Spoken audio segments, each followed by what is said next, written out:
नया स्टार्ट करते हैं बात, that is heat of combustion.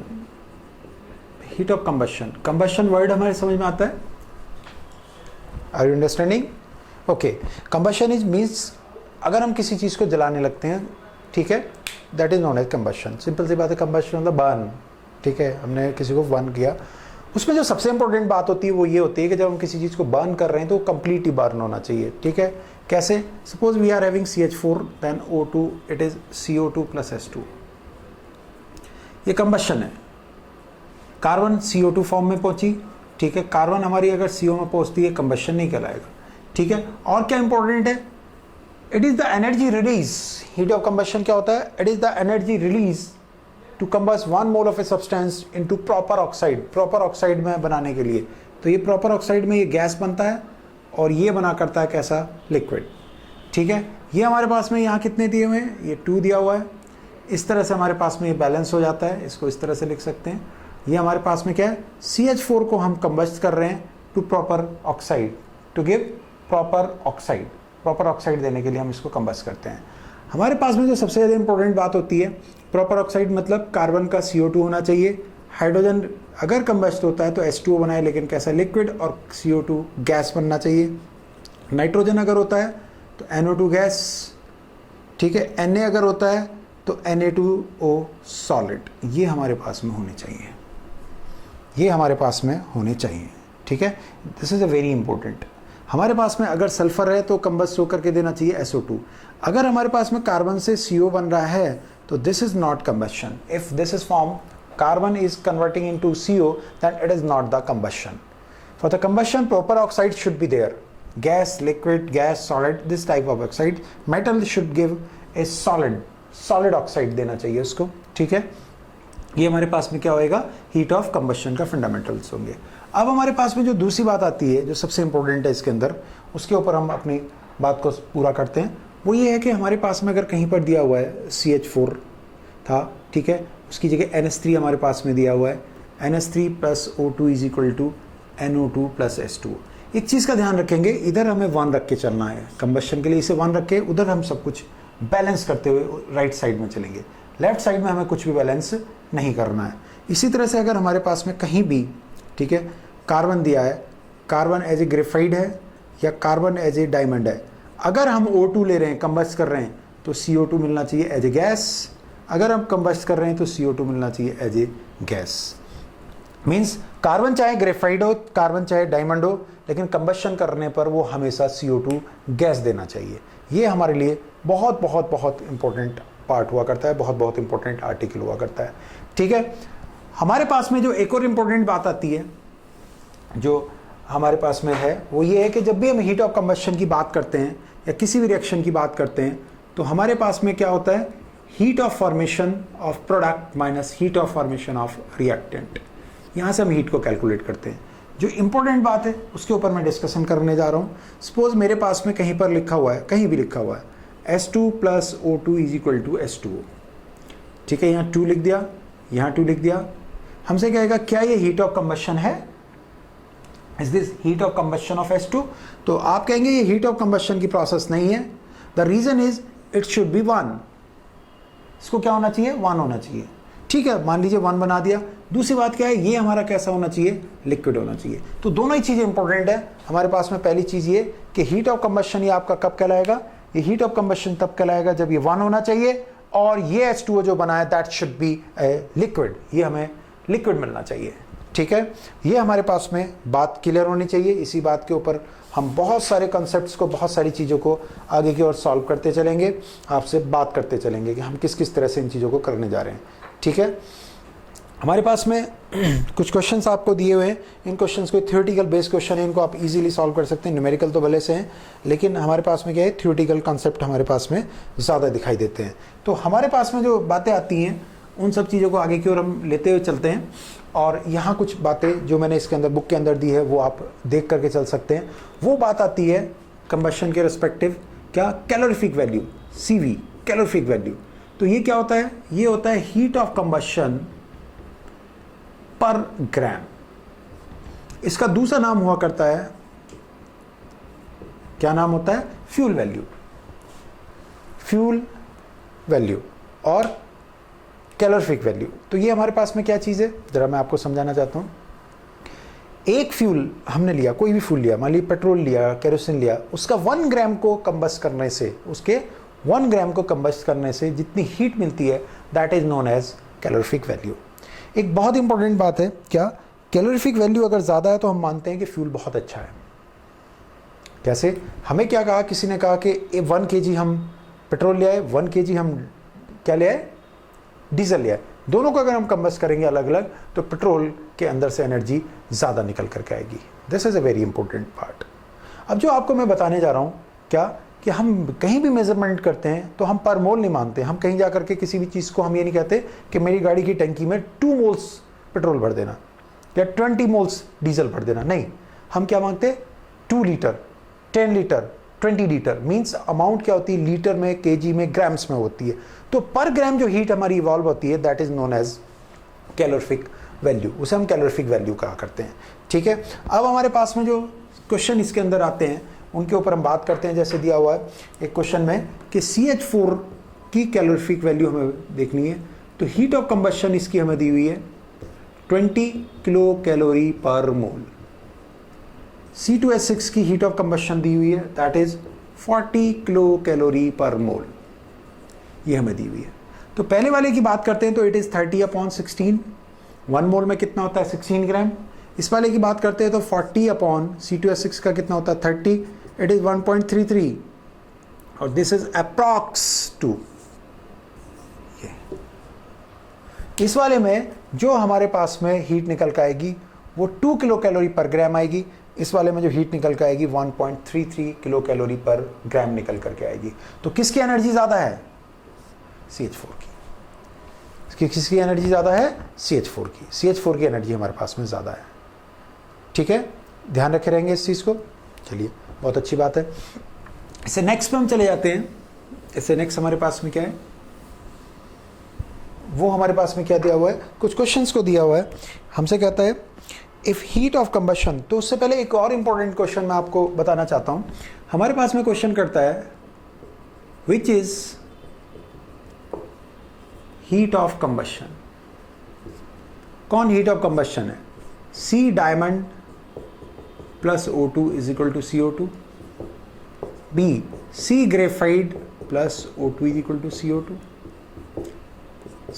C diamond plus half O2 is equal to CO, और हमसे कहेगा S2 gas plus half O2 is equal to S2। तो हमसे कहता है which is heat of combustion, इनमें से कौन हीट ऑफ कंबशन को बिलोंग करता है। तो हमारे दिमाग में एक सेटलमेंट होना चाहिए कि हीट ऑफ कंबशन के लिए क्या होता है। तो हीट ऑफ कंबशन के लिए प्रॉपर ऑक्साइड बनना चाहिए। तो पहली बात क्या है, कार्बन से जब भी हम बर्न करेंगे तो CO2 होना चाहिए, जो कि C में नहीं है। C is not having CO2, it is having CO. And first we are having diamond, diamond is converting into CO2 gas, correct, सही है। लेकिन दिमाग में आपके आएगा, अरे सर हम तो थोड़ी देर पहले ग्रेफाइट बात कर रहे थे।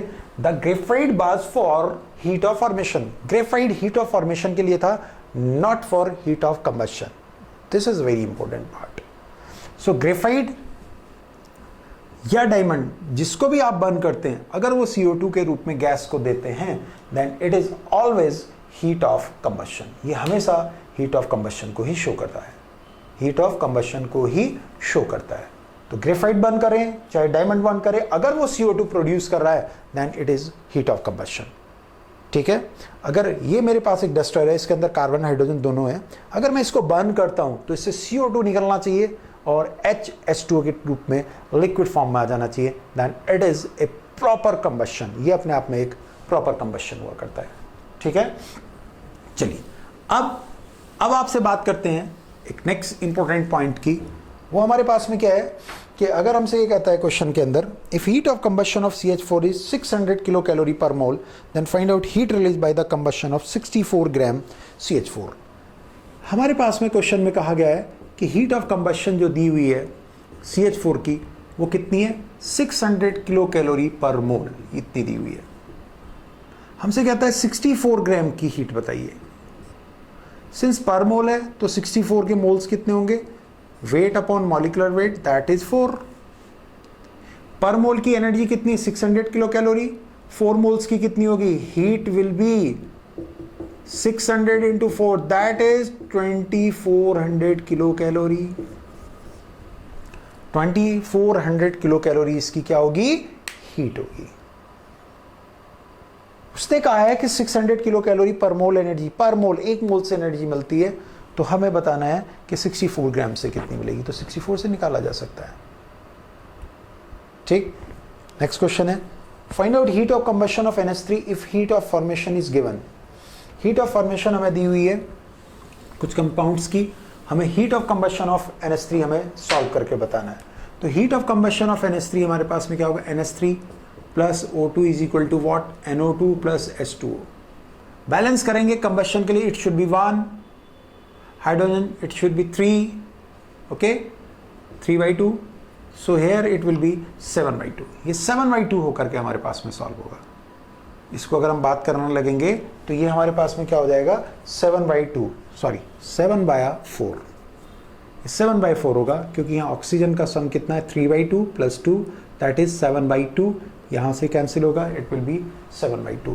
तो हीट हमारे पास में जो होगी इस समय इसके कंबशन की, वो होगी heat of formation, heat of formation of product minus heat of formation of reactant. Product में कौन है? NO2, और कौन है? 3/2 H2O minus heat of formation of NH3 plus 7/4 heat of formation of O2। This is 0 elemental के लिए। ये हमें दिए हुए हैं, ये गिवन है, ये हमारे पास में दिए हुए हैं। तो इन वैल्यूज को हम क्या कर सकते हैं? रख सकते हैं, और हमारे पास में आंसर निकल करके आ जाएगा। ठीक है, तो ये हीट ऑफ कंबशन और हीट ऑफ फॉर्मेशन का बेसिक फंडामेंटल हुए। ठीक, कुछ प्रॉब्लम्स इसके अंदर डिफरेंट टाइप की होती हैं, उनके ऊपर हम बात कर लेते हैं। कैसे प्रॉब्लम हमारे पास हो सकती है? वो हमसे कहेगा सी ग्रेफाइड प्लस O2 से CO2 जो बनता है उसकी हीट हमें दी हुई है 40। हमसे कहता है सी डायमंड प्लस O2 से जो CO2 बनता है उसकी हीट दी हुई है 30। सो सी ग्रेफाइट टू सी डायमंड की हीट बतानी है, ग्रेफाइट से डायमंड की हीट बतानी है। मीन्स ग्रेफाइट इधर होना चाहिए, डायमंड उधर होना चाहिए। तो मेरे पास में ग्रेफाइट इधर है, ठीक है, डायमंड उधर होना चाहिए। Means it should be reverse. इसको चेंज कर दें हम, इसको जैसे हम चेंज करेंगे तो क्या होएगा? ये रिएक्शन उधर जाएगी, ये एनर्जी भी चेंज हो जाएगी। Means delta H will be -30। So summation of 2 graphite plus O2 to CO2, CO2 से C diamond plus O2, delta H is equal to 40 और डेल्टा H इक्वल -30। समेशन करिए, ये कैंसिल, ये कैंसिल, इन दोनों का सम आएगा 40 - 30 is equal to 10। This is the answer. ये हमारे पास में क्या होगा? आंसर होगा 40 - 30 is equal to 10। This is the answer. तो हम इस तरह से भी चीज़ों को सॉल्व कर सकते हैं, क्वेश्चंस को सॉल्व कर सकते हैं। इसके ऊपर बेस हमारे पास में यहाँ पर काफ़ी प्रॉब्लम्स हैं जिनको हम आगे की ओर आपको बताने जा रहे हैं। आपसे कहता है diamond graphite are the 2 pure form of the carbon but heat of combustion of these 2 form are different from each other, explain. ठीक है, ये हमारे पास में क्या होता है? जो हीट ऑफ कंबशन होती है वो इस बात पे भी डिपेंड करा करती है कि हमारे जो भी एलिमेंट दिया हुआ है उसकी फिजिकल कंडीशन किस तरह की है। डायमंड और ग्रेफाइट के स्ट्रक्चर्स में डिफरेंस होता है, इसलिए उनकी कंबशन की एनर्जी जो होगी वो भी डिफरेंट होगी। ठीक है, next, why does a piece of ice feel cold to your touch? हम अगर किसी आइस पीस को टच करते हैं तो वो हमें कोल्ड क्यों लगता है, ठंडा क्यों लगता है? सिंपल, हमारा हाथ और उसकी अगर हम बात करें तो हीट फ्लो का कॉन्सेप्ट है। हीट फ्लो का कॉन्सेप्ट है कि temperature of ice is lower than our finger, ठीक है, hence heat is transfer from our finger to the piece. Simple सी बात है, और उस चक्कर में हमारा हाथ क्या हो जाता है? ठंडा हो जाता है उस जगह से। ठीक है, नेक्स्ट,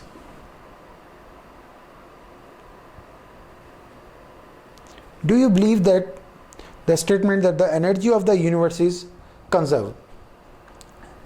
याद कर लेंगे, कोई दिक्कत नहीं है। Enthalpy of combustion of CO2 is this one. Calculate the heat release upon formation of 35.2 gram CO2 from carbon and dioxygen gas. हमारे पास में हीट ऑफ कंबशन दी हुई है CO2 की, ठीक है, heat of combustion of CO2 दी हुई है। मींस अगर मैं कार्बन को लेता हूं ग्रेफाइट फॉर्म में प्लस O2 से CO2 है, इस समय जो हीट ऑफ कंबशन होगी that will be -393.5 kilo joule पर मोल, किलो जूल पर मोल, ठीक है। ये हमारे पास में दी हुई है और इसके रेस्पेक्टिव हमें बात करना है। क्या बात करना है कि हमारे पास में 35.5 ग्राम ऑफ CO2 फॉर्म करनी है। जब 1 मोल फॉर्म करनी है तो इतनी एनर्जी रिलीज होती है। 35.2 ग्राम को फॉर्म करने के लिए एनर्जी चाहिए। मींस इसके मोल बना लेते हैं। 35.2 ग्राम कितने मोल्स के बराबर होगा? ये इतने मोल्स फॉर्म करने हैं। सो एनर्जी हमारे पास में जो कंबशन या रिलीज की होगी वो कितनी होगी? इतना इंटू 35.2 अपॉन 44, ये हमारे पास है। 1 मोल के लिए एनर्जी इतनी रिलीज हो रही है। मोल CO2 के जो फॉर्म होंगे वो क्या होंगे? उसका वेट अपॉन मॉलिक्यूलर वेट, इसकी मल्टीप्लिकेशन किससे कर देंगे? इसके मोल्स से। पर मोल तो इतनी है, इतने मोल्स की कितनी एनर्जी होगी? मल्टीप्लिकेशन से सॉल्व हो जाएगी, ठीक है। नेक्स्ट है given N2 + 3H2 = 2NH3, delta H is -92.4 kilo joule पर मोल। What is the standard enthalpy of formation of NH3? हमें क्या लगता है standard enthalpy of formation of NH3 क्या होगी? मतलब NH3 की हीट ऑफ फॉर्मेशन कितनी होगी? तो we know that N2 + 3H2 = 2NH3, half N2 + 3/2H2 is equal to NH3. This delta H naught is given. This is how much? 92.4. और heat of formation के लिए इसे 1 होना चाहिए, यहाँ 2 दिया है। It means it should B 92.4 divide by 2. This is the answer. This is a simple reaction. ये हमारे पास में सिंपल रिएक्शन दी है, उसकी हीट हमें दी हुई है।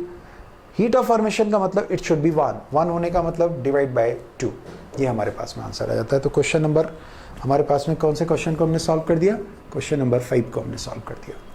Next is the equilibrium constant for the reaction is 10, what will be the value of delta G. ये थोड़ा सा आगे की ओर प्रॉब्लम आ गई, फिर भी हम इसको आगे बताएंगे। क्वेश्चन नंबर 6 है गिब्स फ्री एनर्जी है RT log E K equilibrium. अगर मैं इसके आगे E को हटा दूं तो it is 2.303 RT log 10 K equilibrium. This K equilibrium is given, R और T की वैल्यू रख के डेल्टा जी कैलकुलेट करा जा सकता है, ठीक है। चलिए नेक्स्ट में हम बात करते हैं same mass of the diamond and graphite both being carbon are burn in oxygen, will the heat produce be same और डिफरेंट? सिंपल है, डिफरेंट होगी, क्योंकि हीट ऑफ कंबशन इस बात पे डिपेंड करता है कि फिजिकल हमारी स्टेट उनकी किस तरह की है। अगर फिजिकल स्टेट हमारी डिफरेंट है तो हीट ऑफ कंबशन भी हमारी डिफरेंट होगी, ठीक है। Next enthalpy of combustion of carbon to CO2 is this one. ये क्वेश्चन हमारा रिपीट हो गया है ऊपर से, इसको कोई ऐसी बात नहीं है, हम फिर से ले लेंगे। Next 9th enthalpy of formation of CO, CO2, N2O and N2O4 are सब गिवन है। Find out the value of delta HF for the reaction. Delta H of the reaction, reaction के लिए डेल्टा H की value हमें निकालनी है। तो delta H हमारे पास में कितना होने जा रहा है? Delta H of reaction is equal to delta HF of product minus delta HF of reactant. Delta HF of product हमारे पास में क्या है? Delta HF N2O plus 3 times delta HF of CO2 minus delta HF of reactant में N2O4 है plus delta HF of CO है। कितना? 3 times. ये हमारे पास में सारी वैल्यूज को दे रखा है। इन वैल्यूज को हम पुट करेंगे, रखेंगे, आंसर हमारा निकल करके आ जाएगा। सारी वैल्यूज दी हुई हैं, हम इसको सॉल्व कर सकते हैं, इजीली कैलकुलेट कर सकते हैं। आगे की ओर हमारे पास में जो प्रॉब्लम्स हैं उनको आप करें। जैसे क्वेश्चन नंबर, ये क्वेश्चन नंबर हमारे पास में कौन सा था? क्वेश्चन नंबर 9 हमारे पास में हमने सॉल्व करा। Question number 10 calculate the standard enthalpy of formation of CH3OH from the following data.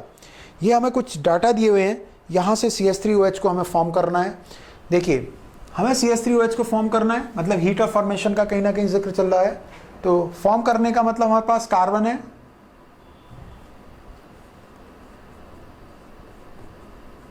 ये बनाना है हमें, क्वेश्चन नंबर 10 है। हाइड्रोजन है, ऑक्सीजन है। इस तरह से अगर हम चीज़ों को देखें तो एक कार्बन है, 4 हाइड्रोजन है, एक ऑक्सीजन है, इस तरह से हमारे पास में है 1 carbon 4 hydrogens and 1 oxygen atom. It should be like this, ये हमारे पास में इस तरह से होना चाहिए। इसके लिए हमारे पास में जो भी डाटा दिया हुआ है, जो भी हमारे पास में चीज़ों को दिया हुआ है, वो हमें क्या करना है, उन्हें देखना है। तो उसको हमें क्या करना है, हमारे पास में सॉलिड कार्बन होना चाहिए। तो इन इक्वेशंस को अगर हम देखने लगते हैं तो इन इक्वेशंस के अकॉर्डिंग हम अपनी बात को सॉल्व करने लगते हैं। तो हम देखें तो हमारे पास में जो सेकंड है, हमें सेकंड को ऐसे ही रहने देना है, ठीक है। फिर उसके बाद में हमारे पास में क्या चाहिए, हमें S2 चाहिए। S2 हमें कहाँ से मिलेगा, थर्ड को 2 से मल्टीप्लाई करके, थर्ड को 2 से मल्टीप्लाई करके, थर्ड को 2 से मल्टीप्लाई कर दिया। हमें फिर चाहिए हाफ O2। हाफ O2 हमें कहाँ से मिलेगा, हाफ O2 हमें मिल जाएगा कहाँ से, थर्ड से और सेकंड से। यहीं से हमारी डिजायर इक्वेशन बन जा रही है, ठीक है। तो हम अगर इसी तरह से लेते हैं, second plus multiply by 2 into third, CH3OH right side में होना चाहिए। और राइट साइड होने का मतलब क्या है, जो फर्स्ट रिएक्शन है उसे रिवर्स करेंगे, रिवर्स करेंगे तो वो माइनस शो करेगा। इस तरह से हमारे पास में ये रिएक्शन हो जाएगी। क्या सेकंड को ऐसे ही रहें तो कार्बन वहीं मिलेगा, थर्ड को 2 से मल्टीप्लाई कर दें तो 2 हाइड्रोजन्स प्रोड्यूस हो जाएंगे, और फर्स्ट वाले को अगर हम रिवर्स कर दें, उसको हम चेंज कर दें तो CH3OH राइट साइड में चला जाएगा। तो सबकी एनर्जी इसी तरह से होंगी। सेकंड की एनर्जी मेरे पास में दी हुई है, दैट इज 393, 2 टाइम्स थर्ड की एनर्जी मेरे पास में कितनी है, -286। फर्स्ट वाले को पलट दीजिए, माइनस माइनस क्या हो जाएगा, प्लस हो जाएगा, और इस तरह से हमारे पास में पूरा फॉर्मेशन हो जाएगी। ये हमारे पास में टोटल समेशन हो जाएगा, और इससे हमें क्या होगा, फाइनल इक्वेशन, जो हमने ये फाइनल इक्वेशन बनाई है, इसकी एनर्जी मिल जाएगी।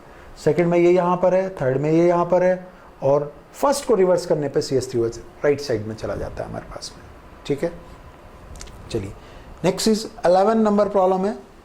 1 mole of acetone required less heat to vaporize than 1 mole of water, which of the 2 liquid has the higher enthalpy of vaporization. जिसका हीट कम होगा वेपराइज होने में, सिंपल सी बात है, उसकी हीट ऑफ वेपराइजेशन क्या होगी, कम होगी, इजीली वेपराइज हो जाएगा। तो इसमें तो कोई ऐसी बात नहीं है, ठीक है। The enthalpy of atomization for the reaction CH4 to C plus 4H is this one. What is the bond energy of CH। Bond energy को हम अभी पढ़ाने जा रहे हैं, उसमें इस प्रॉब्लम को डिस्कस कर लेंगे। ये थोड़ा सा रिवर्स प्रॉब्लम आ गई है, ये प्रॉब्लम आपकी पहले आ गई है, तो इसको हमें आगे की ओर करेक्ट कर लेंगे। 13 the molar enthalpy of vaporization of acetone is less than that of water. ये एक बार फिर से रिपीट हो गया है, तो इसको हम हटा सकते हैं। तो 14 में हमारे पास में क्या होगा, 14 में हमसे कहता है कि ही enthalpy of vaporization of CH4 is this one. Calculate the heat required for the vaporization of 284 gram of CH4 at constant pressure. Simple सी बात है, हमारे पास में 1 मोल को वेपराइज करने में, क्वेश्चन नंबर 14 है, 1 मोल को वेपराइज करने में कितना एनर्जी है, 30.5 किलो जूल पर मोल, इतना एनर्जी खर्च होता है हीट ऑफ वेपराइजेशन। हमसे कहा गया 284 ग्राम CH4 को वेपराइज करने की हीट बताइए। तो आप पर मोल है तो मोल्स निकाल सकते हैं, 284 upon molecular weight of CCl4 देख लीजिए, कार्बन 12, 4 इंटू 35.5, 12 प्लस 71 इंटू 2, 240, 142। ये पूरा मॉलिकुलर वेट इसका आपका हो जाएगा, कितना हो रहा है यहाँ से देखें, 451, 154, this is the molecular weight. तो CH4 का पर मोल हमारे पास में दे रखा है, पर मोल एनर्जी वेपराइजेशन इतना है, मोल्स ये हैं, दोनों का मल्टीप्लिकेशन होकर के टोटल एनर्जी प्रोड्यूस होकर के हमारे पास आएगा। तो इस तरह से हमारे पास में ये लेक्चर 2 कंप्लीट हो रहा है हमारा, और इससे रिलेटेड प्रॉब्लम NCERT से रिलेटेड या और भी तरह की प्रॉब्लम्स आप ले सकते हैं। इनसे रिलेटेड आपकी हायर नंबर की जो कॉम्पिटिटिव प्रॉब्लम्स होती है, मैं फिर आपसे कह रहा हूँ, उनको फिर हम step by step advance technology के साथ, एडवांस बुक में अपनी और जेईई मेंस की जो हाई लेवल बुक है उसमें कंप्लीट करते हुए चलेंगे, वो भी मैं आपको दूंगा। मैं बार बार कह रहा हूँ, वो भी मैं आपको दूंगा। पहले आप इन्हें करिए, इनको समझिए, फिर आगे बढ़िए, फिर उससे रिलेटेड जो भी मैं ये चाहता हूँ कि जब आप उस बुक को कर रहे हो, वो प्योर ऑब्जेक्टिव बुक है, उसके अंदर थ्योरी नहीं है, तो उसके अंदर जब मैं प्रॉब्लम्स को आपसे डिस्कस कर रहा हूँ तो आप अपना ब्रेन लगाएं, मैं थोड़ा सा आपको कंसेप्ट समझाऊं कि आप वहाँ से पढ़िए, वीडियो देखिए, तुरंत इस पर आ जाइए, फिर वीडियो देखिए, उधर देखिए, फिर इससे आ जाइए। तो ऐसे आपको एडवांटेज ज़्यादा रहेगा। देखिए बहुत बड़ा नुकसान ये हो जाएगा कि अगर मैं इसको पढ़ा करके जो इसके अंदर ऑब्जेक्टिव प्रॉब्लम्स हैं उनको भी साथ साथ कंटिन्यू आपको सॉल्व कराने लगा, तो आप सीखेंगे क्या मेरे से, बताइए। अब मैं कुछ बच्चे कह रहे होंगे कि इसके अंदर ऑब्जेक्टिव प्रॉब्लम नहीं, तो आपने मेरे से सीखा क्या? अभी आपने थ्योरी को सीखा, रिलेटेड प्रॉब्लम सीखी, अब आप ऑब्जेक्टिव को ट्राई करेंगे, जो मैं आपको बुक दूंगा ऑब्जेक्टिव की, और उसके साथ जब डीवीडी दूंगा उसको फिर आप सॉल्यूशन देखेंगे अपना, तभी तो आपको सीख पाएंगे। नहीं तो मैं इसमें आपको थ्योरी समझा रहा हूं, मैं इसमें आपको प्रॉब्लम समझा रहा हूं, और उसी के साथ साथ मैं आपको ऑब्जेक्टिव जो इसके अंदर लगी होगी, मान लीजिए इसके के पीछे मैं 20 क्वेश्चन का ऑब्जेक्टिव पेपर लगा देता और उसको भी मैं वीडियो में सॉल्व कर रहा होता, तो आप सीखते क्या? किससे सीखते आप? कुछ भी तो नहीं सीखते। इसलिए आपको अगर सीखना है तो पहले इसे करिए, फिर मैं उसको सॉल्व कराऊंगा आपको, ठीक है।